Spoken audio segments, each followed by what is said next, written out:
अस्सलामुअलैकुम। तो व्यूवर्स, एक नए व्लॉग में आपको फिर खुशामदीद कहते हैं। जैसा कि आपको पता है कि पिछले व्लॉग में हमने नूर मस्जिद तबलीगी मरकज़ का बाहर के सीन दिखाए थे, तो आज के इस व्लॉग में इंशाल्लाह हम आपको मरकज़ के अंदर से विज़िट कराएंगे और दिखाएंगे कि वहाँ पर किस तरह से लोग कितनी दूर दूर से आते हैं और आकर किस तरह वो रात गुजारते हैं वहाँ पर, और मतलब बयान होता है और उसके बाद खाना होता है और क्या क्या वो एक्टिविटी करते हैं वहाँ पर, वो इंशाल्लाह सारी हम आपको दिखाएंगे। तो हम अब जो है रोड से मरकज़ की तरफ गली आती है, उस गली के अंदर चल रहे थे और सामने ही आप देखें कि हम मरकज़ के गेट पर पहुंच चुके हैं। और ये सामने आपको मरकज़ का गेट नज़र आ रहा है। यहाँ से मरकज़ के अंदर दाखिल होते हैं। तो जैसे यहाँ पर दाखिल होते हैं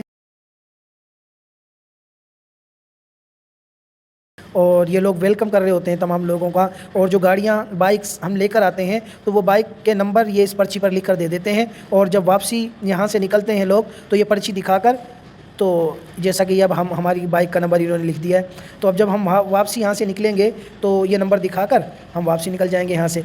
तो ये एक सिक्योरिटी के लिए ये बनाया गया है, इन्होंने ये रूल बनाया है कि गाड़ी आपकी जो है हिफाजत में रहे। वैसे भी माशाल्लाह ये लोग इस चीज़ का बहुत ज़्यादा ख्याल करते हैं कि इनकी ड्यूटियाँ लगाई जाती हैं कि जो लोग आ रहे हैं उनको जो है बाइक्स को कहाँ पर खड़ा करना, ये देखें ये सामने एक बंदा खड़ा हुआ है। तो ये भी इस तरह जगह जगह पर ये लोग खड़े रहते हैं और आने वालों को वेलकम करते हैं और बताते हैं कि यहाँ बाइक लगा दें, वहाँ चले जाएँ आप। तो ये देखें व्यूवर्स, सामने आपको गाड़ियाँ भी नज़र आ रही होंगी कि यानी बाइक को तो आप गिन ही नहीं सकते, बाइक्स की इतनी तादाद है, इतनी ज़्यादा बाइक्स हैं यहाँ पर। और इसके अलावा ये नहीं है कि बाइक पर ही लोग आते हैं, यहाँ पर हर तबके का, हर किस्म का आदमी आपको मिल जाएगा। यानी गरीब से गरीब भी मिलेंगे और अमीर से अमीर भी मिलेंगे। और इसी तरह ये नहीं है कि ये मतलब कोई एक ख़ास किस्म के लोगों का काम हो।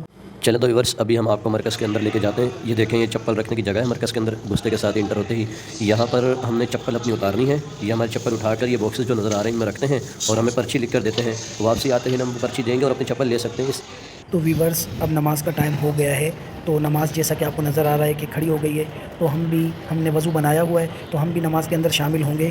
लेकिन फिर भी हम आपको ये चीज़ दिखा रहे हैं कि देखो माशाल्लाह से कितने ज़्यादा लोग हैं, कितनी तादाद है लोगों की नमाज़ के अंदर। और ये सब लोग ये जुमेरात वाले दिन यहाँ पर आते हैं शब जुमा के लिए। तो ये तमाम लोग आपको नज़र आ रहे होंगे कि कितना बड़ा मजमा है लोगों का जो यहाँ पर आते हैं।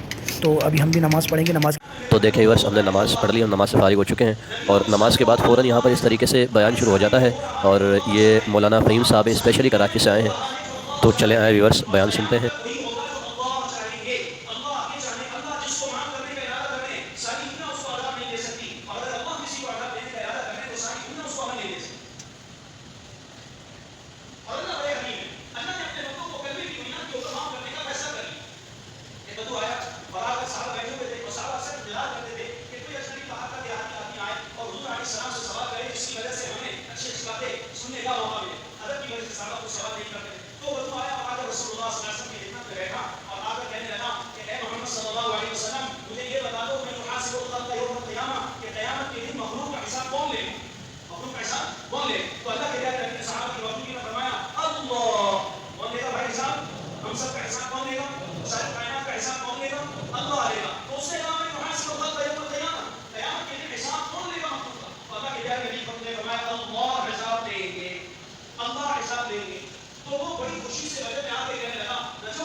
तो व्यूअर्स, अभी हम आ चुके हैं ये मरकज़ की जो मस्जिद है उसके अंदरूनी हिस्से में। और यहाँ पर ये जो आप देख रहे हैं ये लिखा हुआ है तश्कील।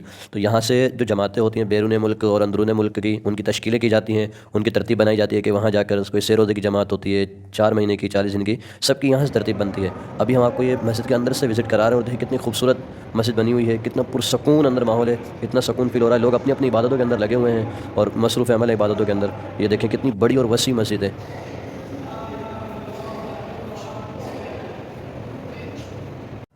तो व्यूअर्स, ये देखें, अब हम आ चुके हैं कैंटीन की तरफ। लेकिन कैंटीन से पहले यहाँ पे कैंटीन के साइड में एक जगह बनाई हुई है इन्होंने। यहाँ से हमें टोकन लेना होता है, फिर दोबारा हम कैंटीन में आते हैं उस टोकन को लेकर। और यहाँ से फिर जिस हिसाब से हमने टोकन लिया होता है वो रेट लिस्ट लगी हुई है यहाँ पे, उसमें हम देखते हैं। फिर जो हमें खाना चाहिए होता है वो खाना हमें यहाँ से मिल जाता है और इंतहाई कम रेट में, बहुत ही ज़्यादा कम रेट है। और ये जो हमने अभी 2 सालन लिए हैं, हमने एक चिकन का लिया है और एक पालक हमने लिया है। चिकन का हमें सालन जो बड़ा है वो तकरीबन 30 रुपये का सालन है, एक प्लेट, जिसमें आराम से एक बंदा 2 रोटी के साथ इसको खा सकता है। और ये खाने में मेरे साथ मेरे दोस्त राव साहब भी मौजूद हैं। तो राव साहब ये बताइएगा रोटी कितने की पड़ी है?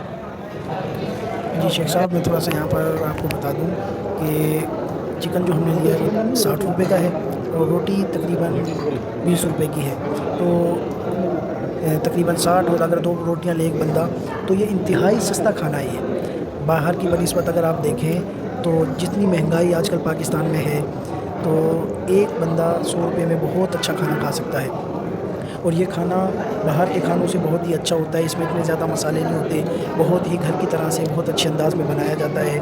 और दूसरी बात ये जो है मरकज़ की तरफ से ही इन लोगों को बोला जाता है, ये इसके अंदर ज़िक्र करते रहते हैं और जो है ना बहुत ही अच्छे अंदाज़ से इसको बनाते हैं, अल्लाह का ज़िक्र करते रहते हैं, तिलावत करते रहते हैं। तो उसके साथ ये तैयार किया जाता है जो हमें लोगों ने यहाँ पर बताया है, इन कैंटीन वालों ने, कि इस तरीके से बनाया जाता है। तो मैं ये समझता हूँ कि बहुत ही ज़बरदस्त और इतना अच्छा खाना था कि दिल ही नहीं कर रहा था, यानी पेट तो भर गया था लेकिन नीयत नहीं भर रही थी। टेस्ट भी इतना अच्छा था और इतना उम्दा बेहतरीन ज़बरदस्त खाना है, मुझे बहुत ही अच्छा लगा ये खाने खाकर। तो आप बताएं शेख साहब। जी जी राव साहब, बिल्कुल। इसके अलावा बहुत से आइटम होते हैं जो कि रेट लिस्ट में देखे जा सकते हैं। तो व्यूअर्स, अभी हम खाने से फारिग हो चुके हैं, हमने बयान भी सुन लिया और नमाज मगरिब भी हमने आते ही अदा कर ली थी। अभी हम वापसी के रास्ते पर हैं। ये देखें, जब हम बाहर निकले हैं तो और मज़ीद जो है गाड़ियों की तादाद वो बढ़ चुकी है और लोगों की तादाद बढ़ चुकी है। ये इस तरीके से अभी हम बाहर जा रहे हैं, जैसा कि हमने आपको शुरू में आते हुए दिखाया था कि जब टोकन लेते हैं ये लोग, अभी हम जब बाहर जाएंगे तो वो बाइक का टोकन हमने देना होगा, चप्पल का टोकन हमने दे दिया और अपनी चप्पल हमने ले ली है। तो व्यूवर्स, अब हमें दीजिए इजाज़त, एक नए व्लॉग में फिर आपसे मुलाकात होगी। तब तक के लिए अपना बहुत सारा ख्याल रखिए। अल्लाह हाफ़िज़।